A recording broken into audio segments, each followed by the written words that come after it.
اور ان پریشانیوں کے بعد ایک اور پریشانی کا گویا ایک عنوان اور ایک اعلان بھی کرتے ہیں کہ جس کے بعد جو ہمیں لطف آتا ہے وہ ہم ہی کو آتا ہے۔ میں لفظوں کو اور بہتر کر دیتا ہوں کہ کیا لا الہ الا اللہ کی پریشانیاں کم تھیں جو محمد الرسول اللہ بھی بول دیا؟ بھائی لا الہ الا اللہ کی پریشانیاں کوئی حضرت سمیہ سے پوچھے، کوئی حضرت یاسر سے پوچھے۔ لا الہ الا اللہ کی پریشانیاں، مسائل، مشکلات، امتحانات، آزمائشیں، الجھنیں اور مصائب اور مسائل لا الہ الا اللہ بولنے والے جانتے ہیں۔ اور میں نہیں، علامہ اقبال نے تو اس کلمے کے بارے میں کیا خوب فرمایا ہے کہ یہ شہادت گہے الفت میں قدم رکھنا ہے۔ لوگ آسان سمجھتے ہیں مسلمان ہونا، یہ بہت مشکل کام ہے لا الہ الا اللہ بولنا۔ لا الہ الا اللہ یہ دو مکمل جملوں کا ایک ترکیبی جملہ ہے، پہلے انکار ہے پھر اقرار ہے۔ میں کہتا ہوں اگر مفہوم لا الہ الا اللہ سمجھنا ہے تو کربلا آ جاؤ۔ کربلا مفہوم لا الہ الا اللہ کی ایک بولتی تصویر کو کہا جاتا ہے، ساری طاقتوں کا انکار اور ایک طاقت کا اقرار، اسے کہتے ہیں لا الہ الا اللہ۔ اللہ کے علاوہ جو جو طاقتیں ہیں ان سب کا انکار کرنا ہے اور صرف ایک طاقت کا اقرار کرنا ہے۔ یہ ایک طاقت کا اقرار اور ہر خود ساختہ طاقت کا انکار، یہ ہے مفہوم کلمہ توحید لا الہ الا اللہ۔ اچھا اس کلمے میں ایک میں نے ابھی عرض کیا کہ ایک حصہ لا الہ پورا جملہ ہے، کوئی اللہ نہیں ہے پورا جملہ ہے، آپ ہیں پورا جملہ ہے، وہ نہیں ہے پورا جملہ ہے، زید قائم پورا جملہ ہے، زید لیس بقائم پورا جملہ ہے، لا الہ پورا جملہ ہے، کوئی اللہ نہیں ہے پورا جملہ ہے۔ مگر یہ پورا جملہ کیسے پورا جملہ ہے؟ جب تک کہ انکار کے بعد اقرار نہ کیا جائے۔ یعنی کسی چیز کا بگاڑنا تو آسان ہے، بنا کے بھی تو دکھاؤ۔ بھائی بگاڑنے والوں کی تعداد معاشرے میں کم نہیں ہے، صلوات پڑھیں ذرا محمد و آل محمد۔ ہنر تو یہ ہے کہ بنا کر دکھاؤ۔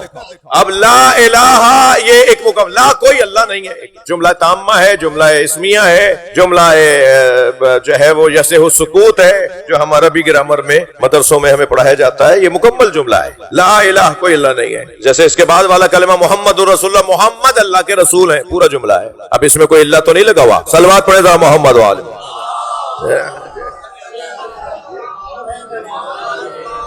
تو یہ بھی لا الہ مکمل جملہ ہے، مگر عزیزان گرامی نہیں، ایسا نہیں ہوگا۔ ایک صلوات پڑھیں ذرا محمد و آل محمد۔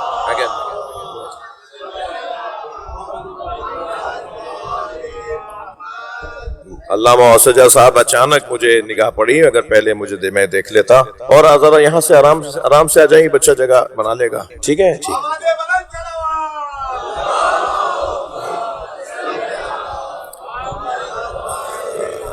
وقت بہت تنگ بھی ہے اور میں نے مضمون جو ہے وہ بڑا وسیع لے لیا، یعنی بظاہر لا الہ الا اللہ ایک مختصر ترین ایک کلمے کا پہلا حصہ ہے، مگر مکمل مضمون ہے گھنٹوں گفتگو کرنے کا۔ اچھا، یہ جو ہر طاقت کا انکار اور ایک حقیقی واقعی طاقت کا اقرار، یہ خلاصہ ہے کربلا۔ ساری طاقتوں کا انکار اور ایک طاقت کو منوانا، اسے کہتے ہیں کربلا۔ ساری طاقتوں کو رد کر کے ایک طاقت کو تسلیم کروانا، اسے کہتے ہیں کربلا۔ لہذا اب ساری طاقتوں کا انکار کتنا مشکل کام ہے جی، یہاں تو ایک چائے کی پیالی پر ایمان بک جاتا ہے۔ صلوات پڑھ لیں محمد و آل محمد۔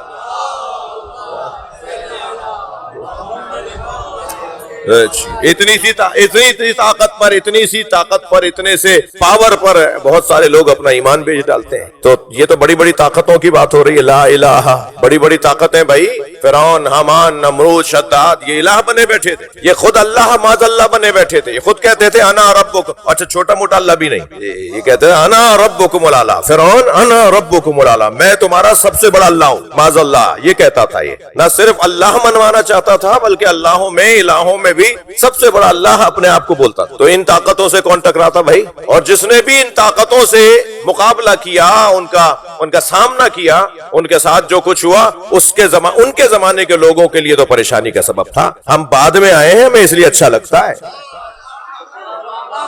ہاں مشکل کام ہے، مجھے نہیں معلوم کہ اس زمانے میں کوئی ہوتا تو کون سے خیمے میں ہوتا۔ بہت مشکل کام ہے، طاقتوں سے ٹکرانا، طاقتوں کا مقابلہ کرنا۔ اب آپ دیکھیے خود نمرود کے حوالے سے حضرت ابراہیم علیہ السلام نے مقابلے کے باقاعدہ طریقے اپنائے، ایسا ہی نہیں کہ بس جا کر ایک آواز لگائی اور مقابلہ شروع کر دیا، نہیں، سلیقے، طریقے، حکمت، دانائی، سمجھداری، اس کے ساتھ حضرت ابراہیم علیہ السلام چلے ہیں۔ ان میں سے ایک طریقہ انہوں نے یہ اپنایا کہ بت خانے میں جا کے سارے بتوں کو توڑ دیا، جی، کسی کی آنکھ پھوڑی، کسی کا پیٹ پھاڑا، کسی کا گھٹنا پھوڑا، کسی کا پیر توڑا، کسی کا بازو کاٹا، کسی کی گردن اتاری، اور ایک بڑے بت کے گلے میں کلہاڑی لٹکائی، یعنی سب کو کچھ نہ کچھ عیبدار بنایا اور ایک بڑے بت کے گلے میں کلہاڑی لٹکا دی۔ اور یہ جب عمل انجام دے رہے تھے تو انتہائی اطمینان کی حالت میں تھے، اس لیے کہ جس کے پیچھے اللہ کی طاقت ہو وہ مضطرب نہیں ہوتا، اس کے ہاں اطمینان۔ لہذا اللہم صلی علی محمد، اور سارے بتوں کو توڑ کر، اور جب بڑے بت کے گلے میں کلہاڑی لٹکائی تب بھی بڑے اطمینان کے ساتھ تھے۔ اور یہ سارا کام کر کے یہاں توڑنا بھی اللہ کے لیے تھا، وہاں چھوڑنا بھی اللہ کے لیے تھا۔ حکمت تو دیکھیے، دانائی تو دیکھیے ایک خلیل خدا کی، اور پھر بڑے اطمینان کے ساتھ آ کے گھر میں بیٹھ گئے۔ اور جب یہ لوگ آئے تہوار منانے، باہر گئے ہوئے تھے، سارا شہر خالی تھا، وہ بھی وقت کی تلاش میں تھے۔ وقت کی تلاش میں ہونا اور ہے، ابن الوقت ہونا اور ہے۔ صلوات پڑھے ذرا محمد و آل محمد۔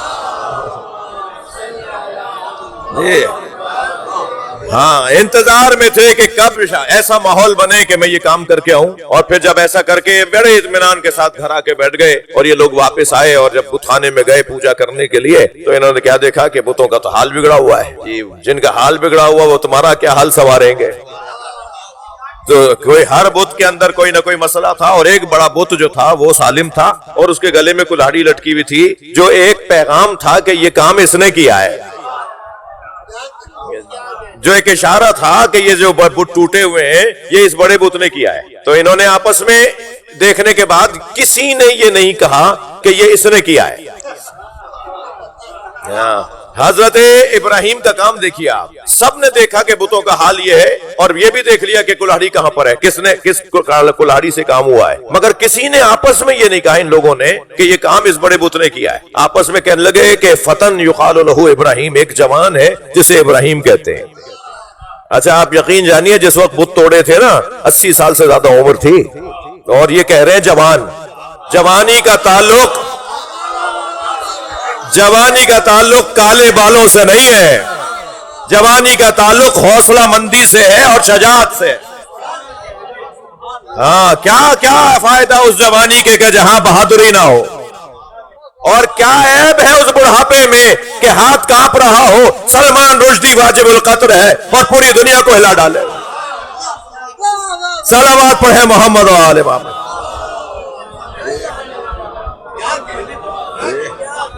تو بڑھاپے کا اور جوانی کا مفہوم بدل دیا ہے اس قبیلے نے، کہنے لگے ایک جوان ہے یقال لہ ابراہیم، جسے ابراہیم کہتے ہیں، یہ اس کا کام ہے۔ تو یہ بھی حضرت ابراہیم نے طے کروا دیا کہ جوانوں کا کام لڑنا بھیڑنا نہیں ہے، بت توڑنا ہے۔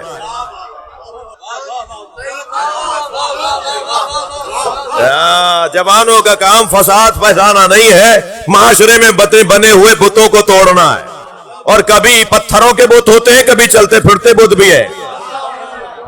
ہاں، ہر علاقے میں کچھ چلتے پھرتے بت ہے۔ صلوات پڑھے ذرا محمد و آل محمد۔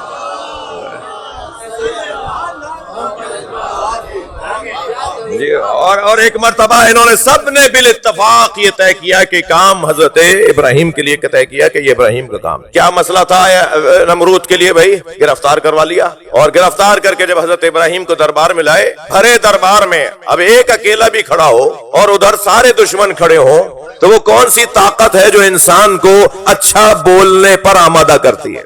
وہ ہے روحانی طاقت، وہ ہے عبادی طاقت، وہ ہے خلوص کی طاقت، وہ ہے سچائی کی طاقت۔ اور یقین جانیے انسان کا کوئی دشمن نہیں ہے۔ توجہ چاہوں گا، میں ان بچوں جوانوں سے اتفاق سے، علامہ صاحب، مولانا صاحب، مجلس میں زیادہ تر جوانوں کی ہے، یعنی جو یہ اندر بھی بیٹھے ہوئے ہیں اور ویسے بھی جو بزرگ تشریف فرمائے ہیں وہ بھی حب علی میں تو جوان ہیں۔ تو جوان ہی سب بیٹھے ہوئے، ان بچوں جوانوں سے کہہ رہا ہوں کہ انسان کا کوئی دشمن نہیں ہے، کوئی دشمن نہیں ہے، خبردار کسی کو اگر آپ نے اپنا دشمن مان لیا تو یہ پہلا زینہ ہوگا ناکامی کا، یہ پہلا زینہ ہوگا کسی کو اپنا دشمن مان کر کہ اب آپ کے لیے ناکامی کا رستہ ہے۔ اگر کامیابی لینی ہے تو پہلا زینہ ہی نہ بننے دے، ناکامی کا پہلا زینہ، پہلا قدم، پہلی سیڑھی کسی کو دشمن ماننا ہے۔ جنگ صفین ہزاروں کا لشکر شام سے آیا ہوا ہے، مولا کا لشکر سامنے، صفین یا صفین یہ دونوں لفظ صحیح ہیں، صفین یعنی دو صفیں آ کے کھڑی ہو گئی تھی، ایک مولا کی صف تھی، مولا والوں کی صف تھی، اور ایک مولا والوں کو مارنے جو آئی تھی وہ صف تھی، اس لیے اسے صفین، صحیح تلفظ ویسے ہے بھی صفین، جو مشہور ہے ہمارے یہاں صفین، یہ صفین دو صفوں کا مقابلہ تھا۔ تو مولا نے اپنے چاہنے والوں سے آواز دے کر کہا یہ جو سامنے آئے ہوئے ہیں یہ تمہارے دشمن نہیں ہے، آواز دی یہ تمہارے دشمن نہیں ہے۔ مولا نے اپنے خطبے میں جب یہ دوسری تیسری دفعہ تکرار فرمایا کہ یہ تمہارے دشمن نہیں ہے، تو مولا کا ایک چاہنے والا سپاہی اپنے گھوڑے کی پشت پہ زین پہ کھڑا ہو گیا تاکہ مجمع میں سے اونچا ہو جائے اور مولا جو دور کھڑے خطاب فرما رہے تھے ان سے بات کر سکے۔ تو اس نے آواز دے کر کہا مولا یہ ہمیں مارنے آئے ہیں، آپ فرما رہے ہیں یہ ہمارے دشمن نہیں ہے؟ تو حضرت بے ساختہ فرمائے یہ تمہارے دشمن نہیں ہے، تمہارے اندر کا خوف تمہارا دشمن ہے۔ میں پیپر پاس نہیں کر سکتا، میں انٹرویو میں ناکام ہو جاؤں گا، یہی تو دشمنی ہے۔ تم نے مان کیسے لیا کہ میں یہ نہیں کر سکتا؟ صلوات پڑھے محمد و آل محمد۔ میں فلاں کورس نہیں کر سکتا، میں فلاں سلیبس نہیں پڑھ سکتا، میں فلاں اسکول میں نہیں پڑھ سکتا، میں فلاں انٹرویو نہیں دے سکوں گا، میں فلاں پیپر کیوں نہیں دو گے بھائی؟ یہ اندر کا خوف تمہارا دشمن ہے۔ وہ جنہوں نے پیپر پاس کیے ہیں وہ کوئی آسمان سے آئے؟ وہ بھی تو تم ہی جیسے ہیں نا۔ اور بلکہ بعض اوقات کو کسی اور پہ غور کرو، تمہارے گھر میں تو کم سے کم پڑھانے کے لیے ٹیبل کرسی بھی تمہارے ابا نے فراہم کر دی، ان کے پاس تو پڑھنے کے لیے میز بھی نہیں ہے، اور وہ پیپر پاس کر گیا اور وہ آج افسر لگ گیا، تم کیوں نہیں کر سکتے؟ یہ جو اندر کا خوف ہے یہ سب سے بڑا دشمن ہے۔ صلوات پڑھے ذرا محمد و آل محمد۔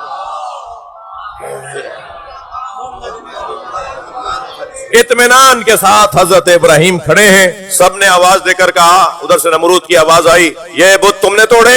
حضرت ابراہیم نے فرمایا اسی نے توڑے ہوں گے جس کے گلے میں کلہاڑی لٹکی ہے۔ ہاں یہ نہیں فرمایا اسی نے توڑے ہیں، فرمایا اسی نے توڑے ہوں گے جس کے گلے میں کلہاڑی لٹکی ہے۔ کہنے لگے وہ تو ناک پہ بیٹھی مکھی نہیں جھل سکتا۔ تو حضرت ابراہیم نے بے ساختہ یہی تو کہلوانا چاہ رہے تھے ان سے، بھائی بولو تو صحیح اپنے منہ سے کہ جسے تم اپنا اللہ مانتے ہو وہ کتنا نااہل ہے۔ کہنے لگے وہ تو ناک پہ بیٹھی مکھی نہیں جھل سکتا، تو حضرت ابراہیم نے فرمایا جو ناک پہ بیٹھی مکھی نہیں جھل سکتا وہ تمہارا خالق کیسے ہے، وہ تمہارا رب کیسے ہے؟